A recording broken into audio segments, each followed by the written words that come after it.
Welcome back, everybody, to For Your Busan. It is 5:40 in the afternoon, and it's time for My Home, My Busan, where we're joined with a special guest from another country who's going to share their story and journey while living in Busan, learning the Korean language and culture. As you can see, if you're looking on YouTube Live, we have a lovely guest in the studio. 안녕하십니까? Hello. 네, 안녕하세요. 반갑습니다. 자기소개 부탁드리겠습니다. 네, 안녕하세요. 저는 필리핀에서 온 조빌린입니다. 저는 주부입니다. 반갑습니다. 반갑습니다. We have so would you say Jovelin? Yeah, Jovelin. Jovelin, and you're from the Philippines. Yeah. Beautiful country. Yeah. With really good foods. Well, tapsilog and Yeah, adobo. tapsilog, the best. Breakfast food, right? Yeah, for breakfast. I love salty food. So it's up my street. I love it. It's lovely to have you here. Now, I want to know, how long have you lived in Busan and studied the Korean language? I've been living here in Busan for over 7 years. And when I'm still in the Philippines, I studied Korean language for 4 months. Yeah. And still, it's one of the requirements when you are planning to apply for spouse visa. I didn't know that. Okay. Yeah. So you just study it and you get a certificate and then... Yeah, it's one of the requirements. Okay, that's awesome. And you introduce yourself as a 주부라고 하셨어요. Yeah, okay, so 주부. that's awesome. So Yeah. you must be very tidy, cleanly person, Yeah. I think. So that's really good. Now, what made you decide to learn the Korean language? Oh, yeah, because my husband is Korean, Okay. so I really need to learn the language to live here in Busan. That's awesome. And to understand my parents-in-law also. 혹시 필리핀에서 만나셨어요? 그냥 한국에서 만나셨나요? We met at the online Oh, nice. apps, and my husband visit Philippines to meet me, and Very that's romantic. Very romantic. And you're learning a language for him as well. Yeah. So is your common language English or Tagalog? Or? English. Yeah. Oh, that's interesting. So that's really cool. You're learning Korean for the sake of love, which is always nice, Yes. I think. 그럼 어떤 목표가 있었기 때문에 공부를 정말 열심히 했을 텐데요. 어려운 점도 많았겠네요. There must have been lots of difficulties, even though you are learning for your spouse. Yeah. It's tough sometimes. Yeah, it's very difficult, When I started learning Korean, struggled a lot of memorizing the Hangul because, it's very different from the letters that we are using, like the English alphabet we use in the Philippines. Yeah. So, it's very hard. Yeah, it must be. I always find Tagalog very fascinating because my Philippine friends, they mix it with English all the time. Oh, yes. So I'm like understanding, and then I don't understand, and then I understand, and then I don't understand. Yeah, it's like Taglish, Exactly. I think it's really cool. It's like a fusion a lot of the time. 그럼 본인의 나라에서 한국어를 배우던 것과 한국에 와서 생활하면서 한국어를 배우는 것이 이 차이점이 있을 것 같은데요. 좀 알려주시겠어요? Yes, big difference, because when I was learning Korean in the Philippines, my classmates were all Filipina. After the class, that's it. That's the end. But studying Korean here, you will automatically learn the language even if you are not really studying. And you will feel the pressure sometimes to learn more and study more to be able to understand all the people around you. Yeah. To be able to talk and make friends with other foreigners also. And 그래서 이 자리를 빌어 해운대 외국인 한국어 학당의 이기용 회장님과 여러 선생님들의 노력에 감사드립니다. I'm sure they played a huge role in how you are learning Korean. And that's awesome. I'm sure they'll really appreciate that as well.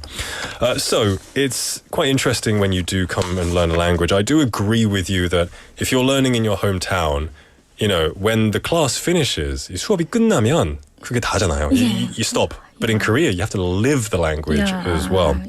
그럼 한국어를 배워서 이게 제일 좋았다 하는 점은 무엇인가요?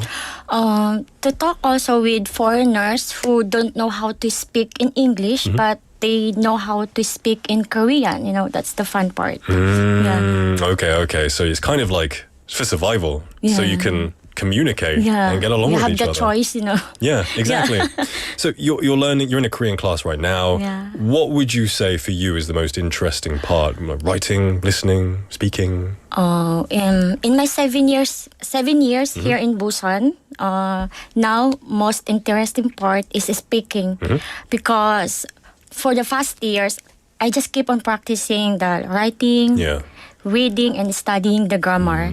But this time, I am focusing more on the speaking part, and it's interesting to pronounce the words correctly and in a more natural way. I agree. 인풋도 되게 중요한데, 근데 제가 생각하기는 아웃풋도 되게 중요하다고 생각해요. 네, you can take it in and understand, but then if you can't say anything, it's kind of like you're mute. You can't say much. So did you find any differences or similarities between the two languages? I know you said it's very different.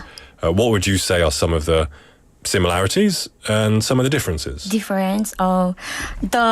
difference is about the honorifics and politeness, because in Korea has many speech levels and honorifics, depending on age and status. But in Philippines, we have polite form also, but less complex than Korea. We just put opo, OPO, and po, PO at the last of the sentence. Is that like your? Yeah, right.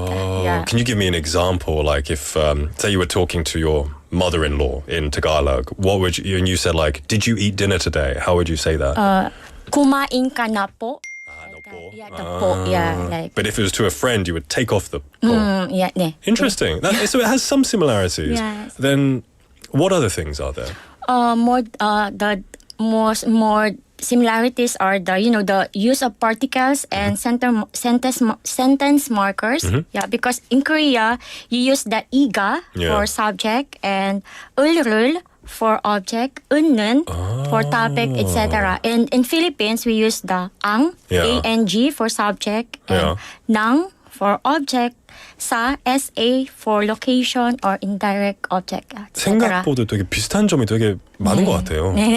Then what about the osun, the order of the words? In Korean it's like I, school, go. What about in Tagalog? In Philippines, like same as the English. Okay. Yeah. So very different from Korean. Okay. Yeah. It's like so there are bits of like Korean grammar, bits of different like English grammar in there. That's what makes grammar so beautiful. I think it's so varied wherever you go. So when you learn Korean, you learn many idioms. I don't know if you listen to this show. We learn idioms every day, which is great. For you, which was the most interesting idiom? 시작이 반이다. Starting is half the task, meaning once you start something, you're already halfway done. I agree. That's a good one. Yeah. It's good for procrastination. Yeah, right. And very short. Yeah. Yeah. Why do you like this idiom? It's perfect for motivation. I think that's good. Once you get started, it becomes a bit easier. Yeah. You're almost halfway there. Yeah. I would agree. So that's Korean idioms. Is there any particular Philippine idiom that you could share with us? Kapag may tiyaga, may nilaga. It's if you're forcible, you will have something good like stew. Meaning hard work always pays off. It seems like you like proverbs that are to do with working hard and just getting it done. Yeah. That's a good mindset to have in Korean and in motivates Philippines. me. That's good. That's awesome, I think. We have Seneca님 messaging in. 황 작가님 said, 웃으시는 모습이 너무 귀여우세요. Very, very nice smile.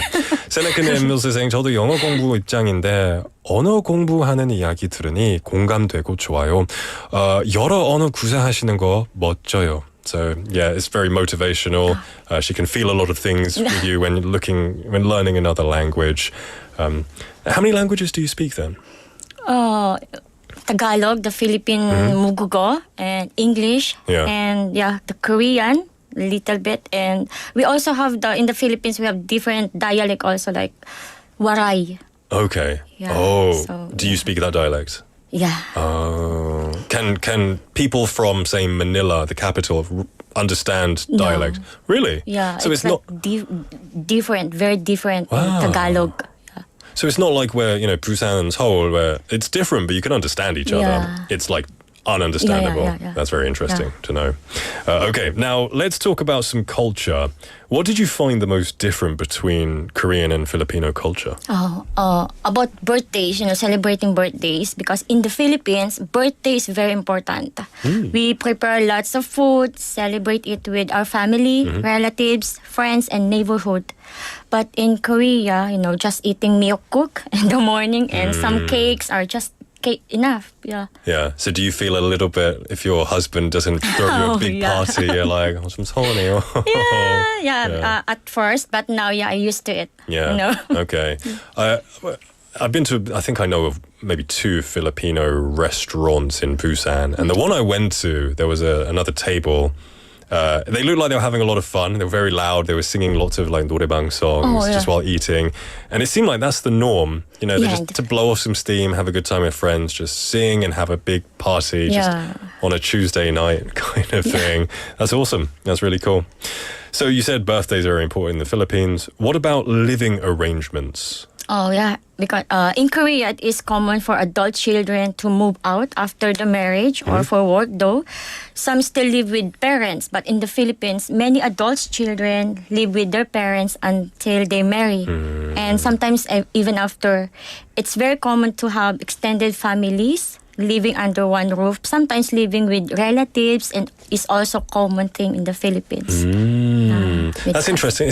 Korea has a kind of similar culture, right? You kind of get married and then move out. Actually, I totally forgot. I don't know, we have a listener called Benny here. He's from the Philippines. He's a resident Filipino. And he said that's the norm, I guess, of birthdays. And he said something. I'm going to try and read it, but I apologize if it's up. He says, Kapag may tiyaga, may nilaga. Yes. What does that mean? If you persevere, you like... Oh, that's the one you said. Yeah. Okay. That's Filipino 101. There you go, Benny. I'll try and learn for next season, I promise. Okay. Now, I'd love to speak to you more, but we are running out of time. Last of all, could you... Maybe your family are listening in the Philippines and you want to send a message of love to them. Is there anything that you would like to say to them listening? Speak in Tagalog. Tagalog, okay. Magandang hapon sa pamilya ko dyan sa Pilipinas at pati na din sa mga kaibigan ko. Parati kayong mag-iingat at gusto ko na ulit kayong makitang lahat. Can you translate? It's beautiful. 필리핀에 있는 가족들 과 친구들 안녕하세요. 항상 건강하시고 다시 뵙기를 기대합니다. 이거 멋집니다. You have a really fascinating story, and I'm quite inspired. You moved here for love, and you're learning the language. Learning a language, it never stops. You'll be, especially if it's not your native, you'll be learning forever, which is fun. I think in certain ways. We had some messages. Jennifer discovers Korean on YouTube Live, sending a picture of the Filipino flag. I take it that's someone you know. Yeah, my friend. It's your friend. There you go. Jennifer, there you go. A very proud friend coming to support you. That's awesome. Senekanim said, I was born and raised in Korea, but I still struggle with how polite and indirect people are here. I guess it can be, I've heard some of my Korean friends, they would like to be a bit more to the point with people and direct. It's the culture, right? We have Benny Nim saying, thank you. Maraming salamat. Jovelyn.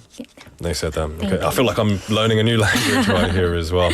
Jovelyn, it's been a pleasure learning your story, and we wish you all the best in your time here. It seems like you're for life in Busan in Korea, so we wish you happiness throughout your life and hopefully see you again one day. Yes, thank you. All right, take care. All right, everyone, the time is now 5:54 in the afternoon. Now, normally I would